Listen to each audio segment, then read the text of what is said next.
27 আগস্টের পর বৃহস্পতিবার মেদিনীপুর শহরে ফের বিজেপির মিছিল আটকে সংবাদ শিরোনামে পশ্চিম মেদিনীপুর জেলা পুলিশ।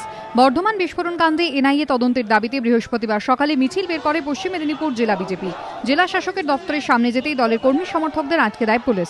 শুরু হয়ে যায় ধস্তাধস্তি। প্রায় 100 জন দলীয় সমর্থককে গ্রেফতার করে কোতোয়ালি থানা। পুলিশের ভূমিকা নিয়ে প্রশ্ন তুলছেন জেলার বিজেপি নেতারা। বর্তমানে সরকারের যে ভূমিশ্রম হয়েছে তার বিরুদ্ধে আমরা সমস্ত জায়গায় শান্তিপূর্ণ প্রতিবাদ করছি এবং আজকে আমাদের শহরেও করে শান্তিপূর্ণ প্রতিবাদ মিছিলই হয়েছে, কিন্তু পুরো সারা পশ্চিমবঙ্গে হচ্ছে। মানে শান্তিপূর্ণ মিছিলকে আমাদের তরফ থেকে কোনো রকম বৈধতা দেওয়া হচ্ছে না এবং আমরা কোনো কাজ করতে গেলেই রাজনৈতিক কোনো পদক্ষেপ করতে গেলে আমাদেরকে প্রচণ্ডভাবে হ্যাকেল করা হচ্ছে। জেলা সভাপতিকে, জেলা জেনারেল সেক্রেটারিকে সবাইকে তুলে নেওয়া হয়েছে, এখান থেকে কারেক্টের মধ্যে থেকে তুলে নেওয়া হয়েছে। আইসি সুশান্ত পুলিশকে অ্যারেস্ট করেছে। এর আগে পুলিশ সভা করার অনুমতি না দেওয়ায় গত 27 আগস্ট মেদিনীপুরে মিছিল করতে বাধ্য হয় বিজেপি। সেবার জেলা পুলিশের বিরুদ্ধে পক্ষপাতিত্বের অভিযোগ এনে রাজ্যপাল কেশরীনাথ ত্রিপাঠীর কাছে চিঠিও দেয় তারা।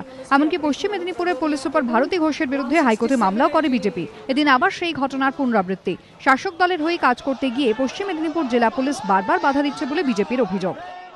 সিপিএম এর অনুকরণে তৃণমূল কংগ্রেস একই কাজ করছে।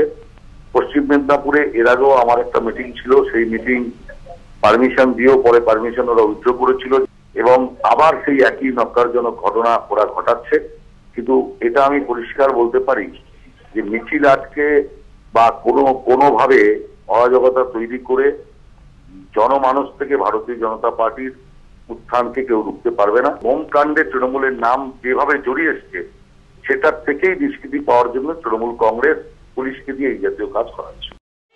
যদিও বিজেপির অভিযোগ উড়িয়ে দিয়েছে পুলিশ, তাদের দাবি মিছিলের জন্য প্রশাসনের কাছে আগাম অনুমতি নেয়নি বিজেপি, সেই কারণে তাদের আটকে দেওয়া হয়। যদিও বিজেপির দাবি থানায় গেলেও নানা অজুহাতে পুলিশ তাদের অনুমতি দেয়নি।